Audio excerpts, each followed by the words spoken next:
Baik, kita masuk pada poin yang ketiga, yakni wa iqamis sholati, wa iqami as-sholati, yakni melaksanakan sholat. Jadi yang perlu kita ketahui di sini adalah sholat 5 waktu itu adalah merupakan asas atau dasar daripada agama kita. Dari kita mendengarkan istilah Arab, as-sholatu imanuddin. Sholat itu adalah tiang agama. Dan ini sering disampaikan oleh penceramah atau para khutbah bahwasanya sholat itu adalah merupakan tiangnya agama. Dan ada hadis yang menjelaskan, hadis yang sahih juga yang mengatakan bahwa memang sholat itu adalah merupakan tiang daripada agama. Ya, artinya apa?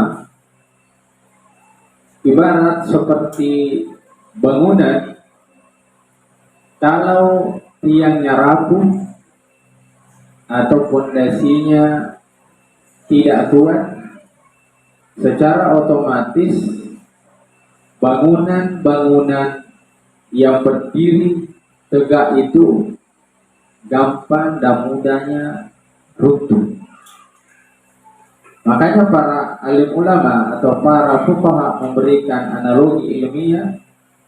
Ada yang mengatakan apabila sholat 5 waktu kita rapuh, bolong-bolong, atau bahkan ada di antara kita yang meninggalkan sholat 5 waktu yang menjadi asas atau dasar daripada agama kita, maka itu akan menjadi sebab runtuhnya agama kita. Bahkan ada ulama yang mengatakan boleh jadi dikarenakan kita tidak meninggalkan sholat, ya, yang juga menyebabkan keluarnya kita daripada Islam itu sendiri. Hanya para santri jamaah perlu kita hati-hati, khususnya yang berkaitan atau yang ada konotasinya dengan anjuran untuk mengerjakan sholat 5 waktu, ya harus mendapat respon positif, yang tentunya harus terus semangat dan terus menambah kualitas dan kuantitas ibadah sholat 5 waktu kita. Ya, karena sholat 5 waktu ini para santri bukan hal yang ya harus mendapat respon biasa-biasa saja, tapi harus mendapat respon yang betul-betul diseriusi. Karena ini menyangkut rukun. Para ulama mengatakan apabila salah satu di antara rukun Islam atau rukun min arkanil Islam ini bermasalah, itu bisa menjadi sebab keluarnya kita atau khuruj minal millah, keluar dari agama.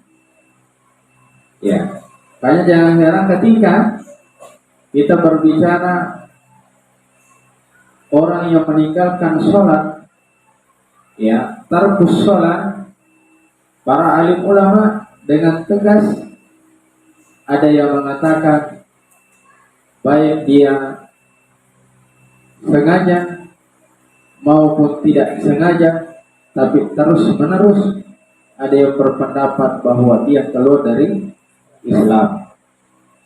Ada yang kemudian merinci kalau dia tetap memahami dan meyakini akan kewajiban daripada sholat itu sendiri, maka dia tetap muslim, tetapi muslim yang fasik, atau dia adalah orang yang melakukan dosa besar dan hukumannya ada yang mengatakan dia dicabut, ada yang mengatakan dia dihukum mati, ada yang mengatakan juga dia dipenjara sampai dia bertaubat.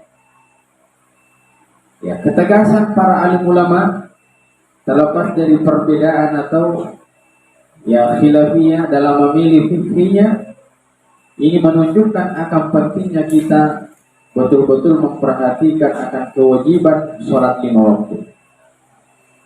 Makanya kenapa dijadikan sebagai aturan di tahfiz-tahfiz, di pondok-pondok, bahwa siapapun di antara santri ya ataupun pembina, bahkan sampai azabizanya yang terbukti meninggalkan sholat dan itu berulang-ulang, maka ada yang dikeluarkan ya secara tidak terhormat karena terbukti yang tidak ada uzur baginya untuk meninggalkan sholat.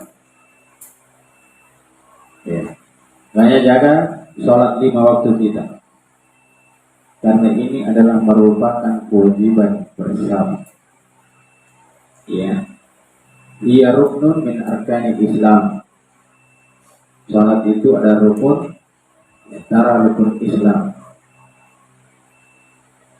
Ya. Bahkan para alim ulama menasihatkan tentang sholat. Ada yang mengatakan sholat itu adalah merupakan kebutuhan yang melebihi kebutuhan kita terhadap makanan. Ya. Ada orang yang berasyik-asyikan dengan Tuhannya melalui sholat. Ya. Bermesra-mesraan dengan Tuhannya melalui sholat. Karena di dalam sholatnya itu yang kita sebut, yang kita ingat adalah nama-nama dan sifat-sifat Allah. Ya. Yang kita sebut di dalam sholat kita adalah kebesaran Allah. Yang kita baca adalah firman-firman Allah. Maka siapa di antara kita menginginkan bermesraan dengan Allah, berasyik-asyikan dengan Allah, maka lakukanlah di dalam sholat kita.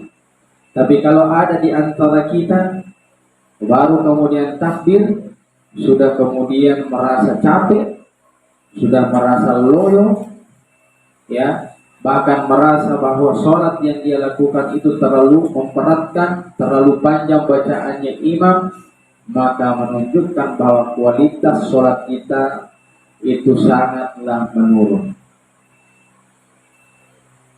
Ya. Jadi periksa sholat kita para santri, para jamaah, periksa kualitas sholat kita, karena ini adalah merupakan rukun Islam. Betul-betul harus mendapat respon yang baik, respon positif di antara kita ketika Nabi mengatakan wa iqamis shalah. Ya. Jadi jangan ada di antara kita yang meninggalkan sholat. Ada di antara kita, bahkan sebagian orang, kalau berbicara masalah Tuhan, jago. Berbicara masalah Allah, hebat. Berdebat, diskusi, ya, pencarian Tuhan, tapi sholatnya bolong-bolong.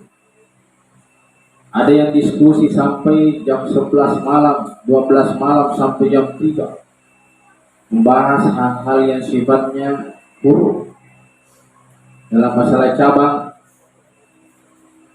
atau dengan istilah furu'iyah, fiqhiyah, ya, ijtihadiyah, khilafiyah. Tiba saatnya orang sholat subuh, apa yang terjadi? Ketiduran. Bukan lagi kepagian, tapi kesiangan.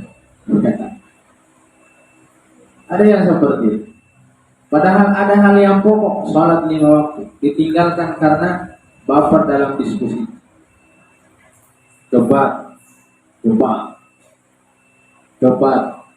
sampai naik pitam, emosi, ya, saling menghujat,